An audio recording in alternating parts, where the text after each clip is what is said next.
Sino po? Hulaan Sino ko. po yan? Sino? Hulaan mo. Hindi, sabi nila dito daw, Liza. Liza. Bakit si Super crush Liza? ko yun eh.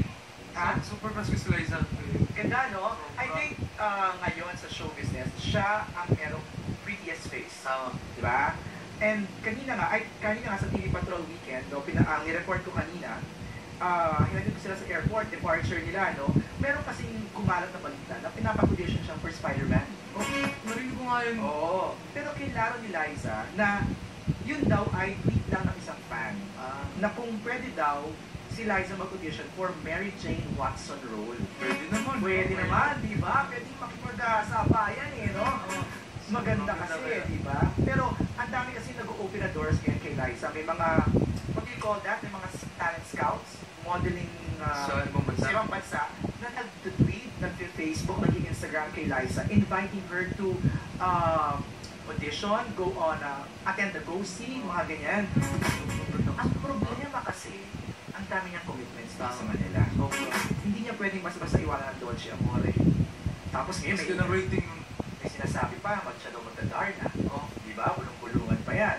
So, ang daming nangyayari sa Pilipinas, lalabas pa yung bagong album niya, hindi niya ito mahihiwanan. So, siguro medyo isasantabi muna natin yung parang international career na possibility for Liza. At palakasin niya muna yung fanbase niya dito sa Pilipinas. So si Liza at si Enrique, yun ang gusto mong ka-love team na rin. Baka bubugin ako ng mga... Pero Pisoy versus Pinoy, parang gano'n, no?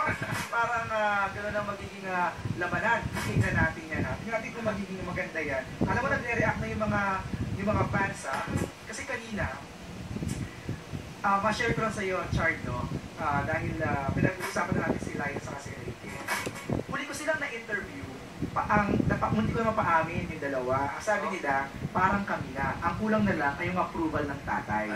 Tapos kanina, pinalo up ko, tinanong ko, so ano na, nakuha mo na ba, nasungkit mo na ba ang koko ng tatay? Ang sagot ni Enrique ay, medj.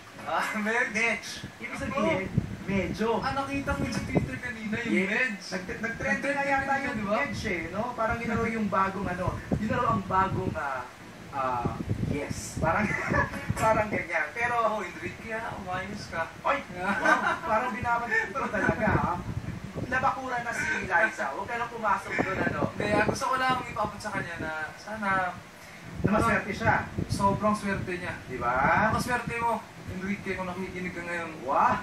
Baka nakikipag-inuman lang si Chard sa kato. Pero itong kasama natin ngayon, Chard, napakaswerte rin to nung grupong to, no? Dahil nga, kanina na-intro natin na yung kanilang trumpets, right?